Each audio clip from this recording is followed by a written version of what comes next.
Tu remarques que ton enfant vit de l'anxiété, peut-être de plus en plus souvent ou plus intensément, et ça te préoccupe.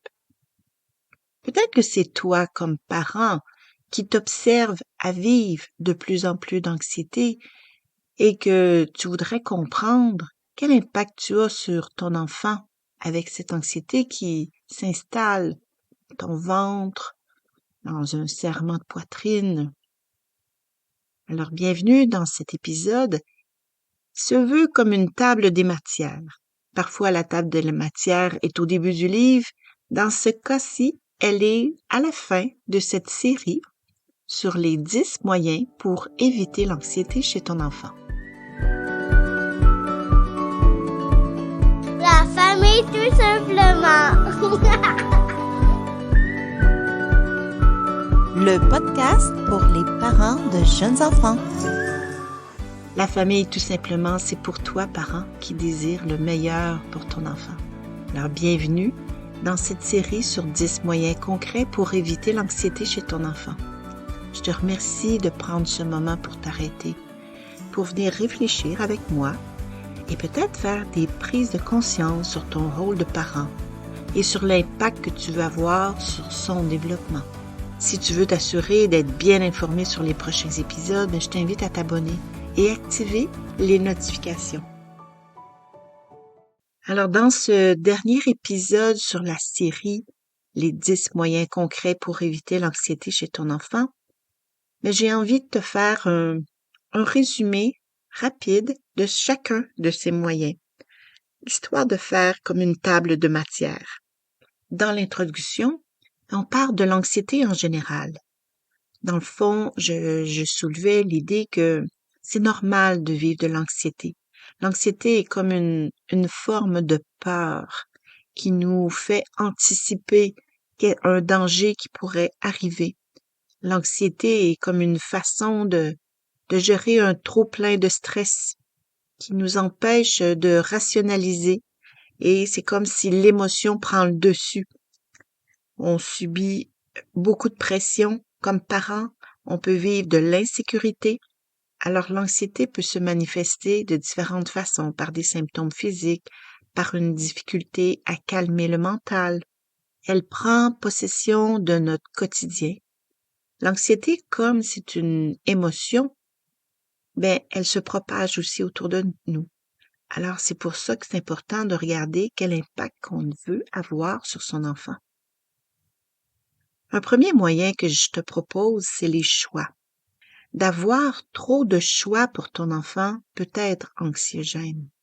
Donc, c'est important de vraiment adapter les propositions que tu fais au niveau de développement de ton enfant. On n'offrira pas les mêmes choix à un enfant de 2 ans qu'un enfant de 6 ans ou un enfant de 10 ans. C'est important de nuancer. Il y a des responsabilités qui sont trop grandes pour lui, comme par exemple choisir la nature des repas. C'est quelque chose qui n'est pas adapté pour un enfant de 2 ans ou 5 ans. Vers 6-7 ans, on peut le responsabiliser par rapport au choix. Un deuxième moyen, c'était les transitions. Comment vivre les transitions, passer d'une étape à l'autre. Et dans cet épisode, je relevais combien l'enfant qui est dans le moment présent, ça peut être difficile pour lui de passer d'une activité à une autre. Comme le matin, il est absorbé par son jeu. Et là, de penser qu'il faut quitter ce jeu qui le passionne, qui l'habite entièrement, à s'en aller pour aller à la garderie ou à l'école, ça fait pas de sens pour lui. Alors, je te propose dans cet épisode différentes stratégies pour justement favoriser les transitions. Troisième moyen, c'était la relation aux écrans. Les écrans qui demandent toute notre attention parce qu'ils sont tellement captivants pour les enfants. Déjà, à 1 an, ça les intéresse de savoir qu'est-ce qui se passe sur notre téléphone cellulaire.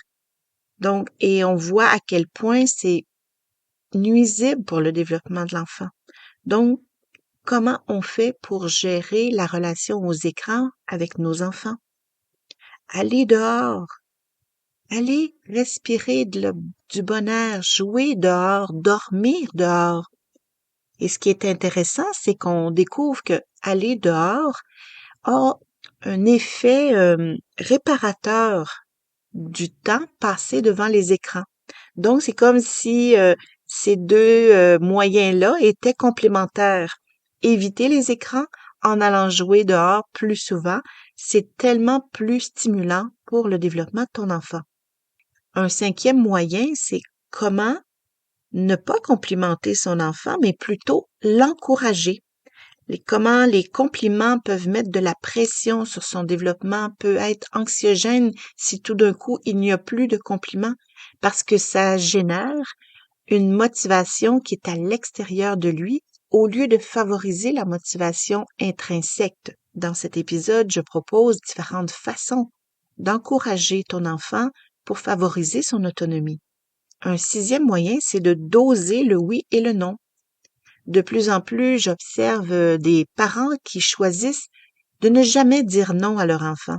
Et je faisais allusion à Fred Pellerin qui justement raconte son histoire dans l'éducation de ses filles où il avait choisi de ne jamais dire non.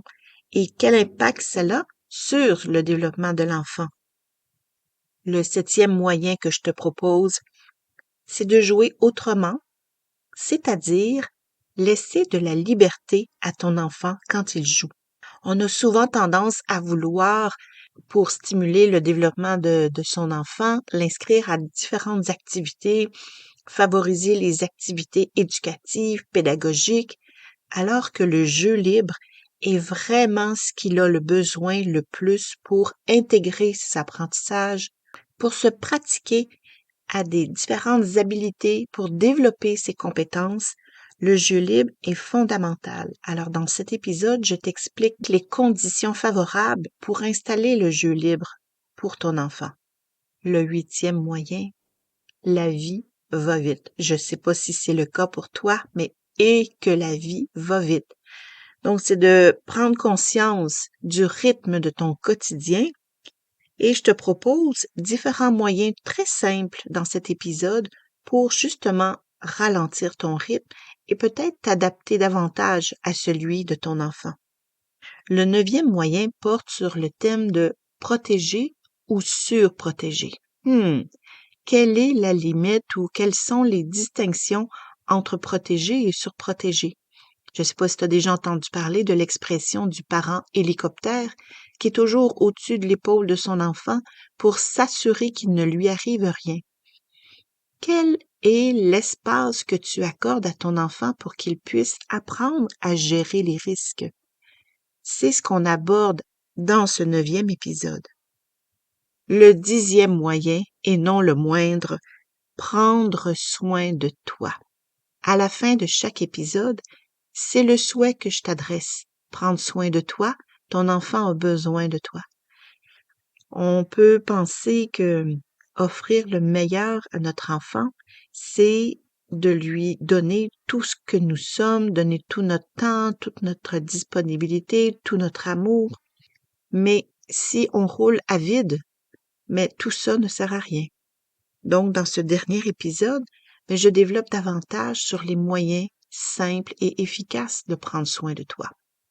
Alors, nous sommes au terme de cette série et nous sommes au début de l'été. Alors, je vais ralentir le rythme pendant l'été et en offrant des épisodes selon différentes thématiques, selon les rencontres que je ferai pendant l'été. Et je t'invite à profiter de cette saison, de cette période de vacances, pour justement observer l'impact du rythme de ta vie. Qu'est-ce que ça fait de prendre des vacances? Observer ton enfant, quel impact ça a sur lui. Observer comment le fait d'être plus dehors, observer comment ça joue sur ton enfant d'aller plus souvent au parc ou peut-être de rencontrer les grands-parents, peut-être plus souvent. Observe comment toutes ces différences dans le quotidien de ton enfant ont un impact sur ses humeurs, sur son sommeil, sur son appétit.